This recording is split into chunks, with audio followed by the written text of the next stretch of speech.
todos esses visitantes deixaram no mundo inteiro simbolismos que a gente pode mapear como estas figuras aqui: o touro, o leão, a águia e o anjo, ou o homem, né?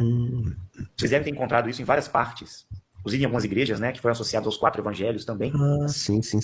São Mateus, São Marcos, Lucas e João. O homem, Isso. o anjo, o leão, o touro e a águia, né? O que são esses 4 símbolos? Tem nada a ver com os evangelhos, na verdade, né? Isso é a igreja que se apossou, esse tetramorfo que é chamado, né? Na verdade, é a demarcação Anunnaki, é a demarcação, olha aí, ó, muito antiga, isso está no Egito, tá? Olha só, a águia, o leão, o touro, e tiraram aqui um que tinha aqui do lado, ó. Tinha um quarto aqui embaixo. Por que será que eles retiraram o anjo que tinha aqui, né? Então vamos aprofundar um pouco mais esse simbolismo. Essa é outra imagem ligada ao tetramorfo. É sempre um touro, um tigre, uma águia e um homem, ou um anjo, né? É sempre assim. Poxa.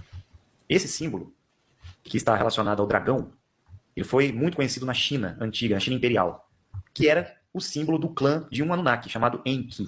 O Enki sempre esteve relacionado ao dragão, à serpente. Inclusive ele foi associado à serpente na Bíblia, né? Na verdade, o peixe também estava relacionado ao Enki. E esse simbolismo, né, que foi associado a ele, depois foi excluído, o Enki, né? Porque ele simboliza o homem, ou o anjo, porque ele é o único Anunnaki que tem uma relação positiva com a humanidade. Esse é o Enki, né? Que tinha inclusive essa roupa de peixe, né? Simbolizado em várias esculturas do passado. Poxa. E depois removeram esse simbolismo do dragão, do peixe, e deixaram o simbolismo apenas do homem, do anjo, para simbolizar o Enki. Esse é o Enlil, que é o símbolo do touro, tá? O touro está relacionado ao Enlil, é a facção do Enlil. Então você vê o touro, né, o mercado financeiro, a simbologia do touro.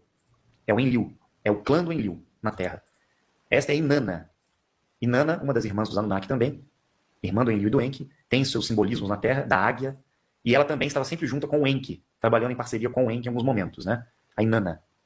E esse seria o Marduk, que é o símbolo do leão, tá? O leão, muito relacionado a antigas religiões também, o Marduk sempre presente, relacionado também ao Enki. E o Enlil sempre o opositor do Enki, né? Sempre trabalhando nesse conflito contra esses outros clãs Anunnaki. E o que é interessante a gente perceber nessa divisão, né, que eles fizeram? Porque eles dividiram a Terra nesses 4 cantos. E o poder que eles exerceram sobre a humanidade sempre foi dividido entre eles.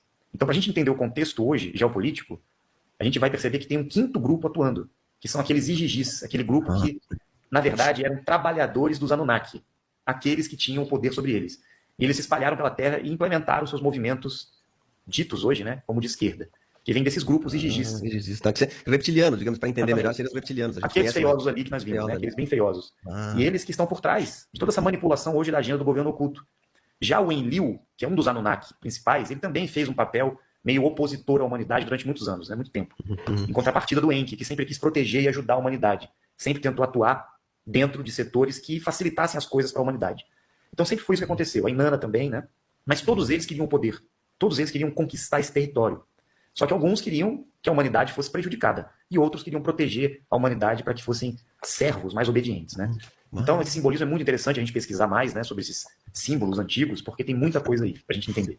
Pois é, a gente vê muito o pessoal muito bitolado assim com as escrituras, achando que ali está todo o conhecimento do universo, e não está, né? Até porque elas também foram manipuladas, embora isso ofenda, né, entre aspas, as pessoas. Mas aí eu estou ofendido que falou mal das escrituras, mas a gente reconhece que elas foram trazidas por esse mesmo grupo de poder que assola a Terra, e que entre eles teve esse pilar que era a manipulação do conhecimento religioso das pessoas, né?